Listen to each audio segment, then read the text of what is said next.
Do I have everybody's attention now?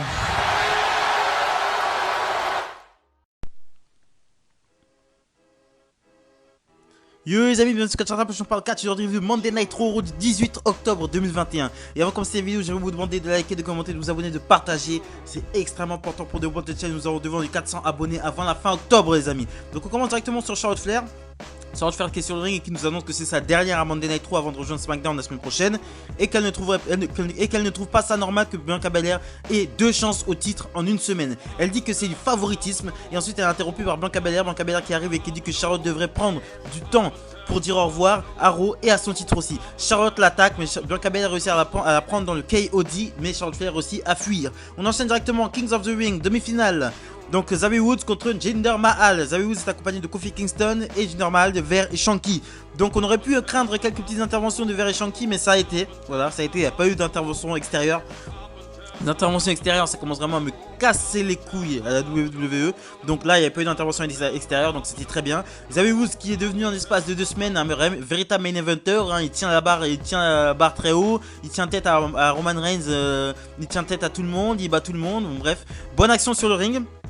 À un moment donné, t'as Xavier Woods qui se dégage du Callas et en mettant la main sur la corde. Et le match se conclut avec une victoire de Xavier Woods qui fait son elbow drop sur Jinder Mahal et qui ira en finale du Kings of the Ring contre Finn Balor. Et s'il gagne, j'en suis sûr qu'il y aura un segment avec King Booker parce que tous les deux sont noirs et tous les deux ont les cheveux longs et tous les deux ont été Kings of the Ring. Donc on enchaîne directement Austin Theory contre Jeff Hardy, match retour. Donc Austin Theory avait challengé Ortus un peu plus tôt dans la soirée. Austin Theory fait son entrée d'abord. Ensuite il est rejoint par Ortus et Ortus dit qu'il devait faire ce match à la base, mais il a accepté le challenge pour son pote Jeff Hardy. Donc Jeff arrive, ça va, l'action sur le ring est pas mal, mais c'est une victoire de Austin Theory avec une sorte de TKO inversé coup de genou. Et ensuite après le match, t'as Austin Theory qui prend un selfie avec Jeff Hardy.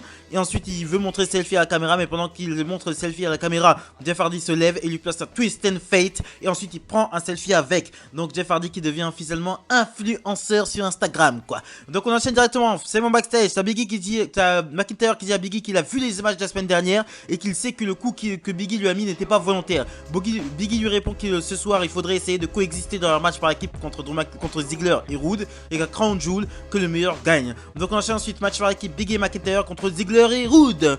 Donc t'as Drew McIntyre et Biggie qui jouent clairement ils s'amusent avec Bobby Roode et Dolph Ziggler, ils ont quelques petits retours mais non. Donc ils jouent à qui a la plus grosse. Et c'est Biggie qui a la plus grosse finalement qui finit Robert Roode avec son big ending. Et ensuite après le match, les deux se font face et se serrent la main en tant que bon adversaire. Donc on enchaîne directement, Mansour fait face à Cedric Alexander qui est accompagné de Shelton Benjamin. Donc Crown Jewel approche à grands pas et Crown Jewel c'est en Arabie Saoudite et Mansour est saoudien je crois. Et Mansour aura le droit à son petit moment patriotique à Crown Jewel quand il aura battu Mustafa Ali. Donc on enchaîne directement, victoire de Mansour avec un springboard neckbreaker. Et ensuite sa célébration est interrompue par Mustafa Ali qui le challenge dans un match à Crown Jewel ce jeudi. Et Mansour accepte le challenge. On enchaîne directement récemment backstage. T'as Street Profits qui annoncent leur retour à Monday Night Raw. Ils sont coupés par AJ Styles et Omos qui leur disent que c'est leur maison ici et qu'ils regardent actuellement les nouveaux champions par équipe. T'as AJ Styles qui dit à Montez-Ford que s'ils battent RK Bro ce soir, ils seront bien placés pour les affronter pour les titres par équipe. T'as Montez-Ford qui répond qu'il ne fonctionne pas ainsi. On enchaîne directement interview en duplex, Lashley Goldberg. Donc t'as Goldberg qui dit qu'il va terminer la vie de Bobby Lashley. Bobby Lashley lui dit que ça n'a absolument aucun sens. Il pourrait appeler les autorités, mais ce n'est pas sa manière de faire, ce n'est pas sa manière de régler les choses. Il dit qu'à Crown Jewel, ça va se terminer de la même manière qu'à SummerSlam, mais cette fois-ci il n'y aura pas sa famille pour venir l'aider. Et il demande comment va son fils. Et t'as Goldberg qui lui dit que plus il parle de sa famille, plus il va le faire souffrir. Dans 72 heures, il aura le cul à Lashley pour lui. C'est vrai que c'est bizarre, le cul. Dans 72 heures, j'aurai ton cul, voilà. Donc Lashley lui répond qu'on ne peut pas tuer quelqu'un. Voilà, et rien ne pourra l'empêcher de mettre un terme à la carrière de Goldberg à Crown Jewel. Et t'as Goldberg qui dit qu'ils en termineront à Crown Jewel. On enchaîne directement backstage, seulement backstage, Matt Riddle qui remercie Randy Orton pour son plan de la semaine dernière contre Omos, je crois, ou contre AJ Styles, je me rappelle plus, contre Omos. Contre les deux, donc contre Omos je crois. Donc t'as Randy Orton qui répond qu'il n'avait pas de plan. Et il demande ensuite, Riddle demande le plan pour ce soir contre les Street Profits. T'as Randy Orton qui lui dit qu'il veut vraiment savoir c'est quoi le plan. Riddle lui dit que oui. Orton lui répond que le plan c'est d'aller sur le ring et gagner. Donc on enchaîne directement avec le match qui s'ensuit. RK Bro contre les Street Profits. C'est un bon match. Il y a de l'action sur le ring. Randy Orton, vraiment, c'est un des meilleurs catcheurs pour moi au monde. Niveau déplacement, c'est toujours carré. Le mec est toujours carré, toujours bien placé.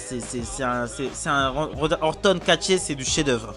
C'est vraiment du chef-d'œuvre de placement. C'est vraiment Orton, c'est un ouf. Donc, Randy Orton, bon, RK Bro, désolé, j'y arrive pas. Les amis, je vous le dis direct. Je sais que beaucoup de personnes qui m'écoutent aiment RK Bro, mais moi, j'y arrive pas. Avec Orton, l'année dernière, ce qu'il a fait, je vais le répéter, mais l'année dernière, c'est vraiment chef-d'œuvresque ce qu'il a fait. C'est chef-d'œuvresque, le plus gros heel de la fédération. Pour moi, plus gros que Roman Reigns, clairement. Ce qu'il a fait l'année dernière était meilleur que ce que Roman Reigns a fait cette année, même si ce que Roman Reigns a fait cette année était très très bien. Voilà, je le dis. Mais j'ai préféré ce qu'Orton a fait l'année dernière. Donc à un moment donné, t'as Randy Orton qui allait passer ce RKO sur Montesford, mais t'as la musique d'AJ Styles qui retentit, mais il n'y a pas d'AJ Styles qui arrive, c'est Omos qui se pointe, Orton est distrait, et ensuite il se retourne et il se bouffe un phénoménal forearm de la part de AJ Styles, et ensuite AJ Styles et Omos s'acharnent sur les Street Profits et les RK Bros pour conclure ce segment. Donc AJ Styles et Omos qui ont utilisé la même tactique que Randy Orton a utilisé la semaine dernière, donc une sorte de distraction. Donc Randy Orton avait envoyé Matt Riddle, le casse-pipe, se faire défoncer la gueule par Omos, et ensuite il est arrivé pour placer un RKO surprise sur AJ Styles et quitter le ring. Donc ils ont fait la même chose. Donc Omos a distrait Randy Orton avec la musique de AJ Styles. Randy Orton a été distrait, AJ Styles va passer le Phenomenal Forearm pour pouvoir les agresser. Donc ils leur ont fait goûter à leur propre sauce. On enchaîne ensuite le King's Crown demi-finale. Donc Zelina Vega est venue s'installer sur le trône et a remis la tenue de reine. Donc Doudrop contre Shayna Baszler. Donc t'as Doudrop qui se dégage du Kirifuna Clutch. Ensuite elle tente son finisher, le sort de crossbody, mais t'as Shayna Baszler qui esquive et qui replace le Kirifuna. Mais cette fois-ci t'as Doudrop qui réussit à se plaquer sur le dos et à bloquer Shayna Baszler pour le compte de 3. Donc victoire de Doudrop qui ira en finale contre Zelina Vega. Donc on sait déjà qui va gagner. Et ensuite on enchaîne Finn Balor qui est donc le finaliste de Kings of the Ring 2021 contre Mace de la Rétribution. Donc t'as Xavier Woods qui est sur le trône en train de regarder les matchs. Xavier Woods qui a revêtu la tenue du roi en fait. Et t'as Finn Balor est confronté à pendant le match, ce qui lui cause le plus de difficultés à Finn Balor, c'est la puissance de Mace. Mais il réussit à contrer Mace et il réussit à placer son enchaînement Slim Blade. Ensuite, double stomp. Ensuite, le coup de grâce pour la victoire. Et ensuite, il vient faire face à Xavier Woods qui se fout de sa gueule en lui tendant le sceptre, en lui disant que le sceptre est à lui. Et ensuite, à Finn Balor qui tire Xavier Woods vers lui et Kofi Kingston vient les séparer. Donc, ça me casse les couilles. Le fait est que Zelina Vega et Xavier Woods se permettre de mettre le sceptre, de prendre le sceptre et de mettre le truc autour, de mettre la couronne sur leur tête. Normalement, il n'y a que le gagnant qui met la couronne sur sa tête. Je sais pas, c'est quand même assez. Kings of the Ring, c'est quand même un tournoi sacré. C'est quand même, il y a quand même des Bret Hart quand même dans les champions, dans les Kings of the Ring. Il y a quand même des Triple H, il y a quand même des Steve Austin. Voilà, donc je trouve ça me casse les couilles que la personne n'a pas gagné et elle remet déjà le sceptre et la couronne. Donc ça fait qu'il n'y aura même pas de surprise. En fait, quand la personne remet le sceptre et la couronne, c'est quelque chose de sacré, c'est un sacre. Donc du coup, un roi qui n'est pas sacré ne remet pas la couronne.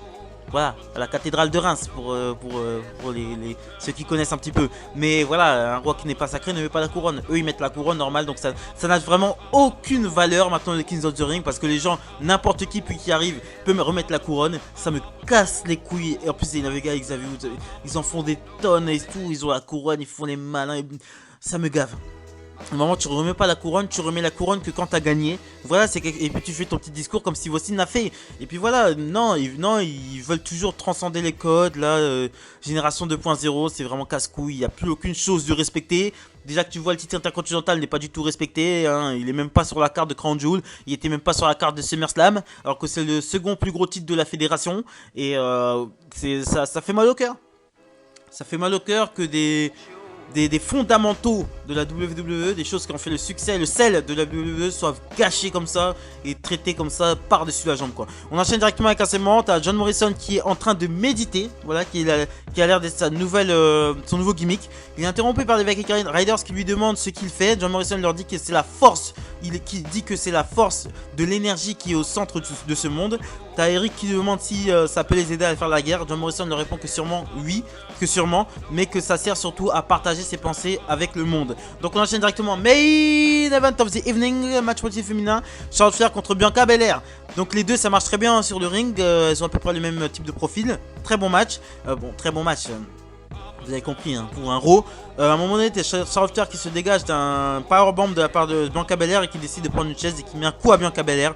Donc Bianca Belair gagne par disqualification. Et ensuite, Charlotte Flair veut continuer son agression. Mais quand elle remonte sur le ring, elle se prend un standing dropkick de la part de Bianca Belair directement. Elle se prend la chaise dans la gueule. Et ensuite, elle se prend un gros coup de chaise dans le dos. Et elle quitte le ring pour conclure ce Monday Night Raw. Ce Raw n'était pas mauvais. Il était pas bon non plus, il était pas mauvais, mais moi le truc de Kings of the Ring, ça me casse les couilles que les gens ils remettent leur couronne, ils mettent la couronne sur la tête alors qu'ils ont même pas gagné le truc quoi. Ça sert à rien de faire ça. Pourquoi ils font ça? Pourquoi ils font ça? J'avais qu'une peur, c'est que ça. J'avais qu'une peur, c'est que les gens ils arrivent et ils font les pitres avec la couronne et tout, ça me casse les couilles. Mais ça me casse les couilles. Donc voilà, voilà c'est ce que je pensais du Monday Night Raw. Abonnez-vous, likez, commentez, partagez, très important pour votre chaîne. Demain, review pronostic de Crown Jewel. Et puis voilà. Merci de m'avoir écouté les gars. Abonnez-vous au max, mais au maximum les gars. J'ai besoin de vous. Likez, commentez, partagez, très important pour votre chaîne. Merci les amis. Salut.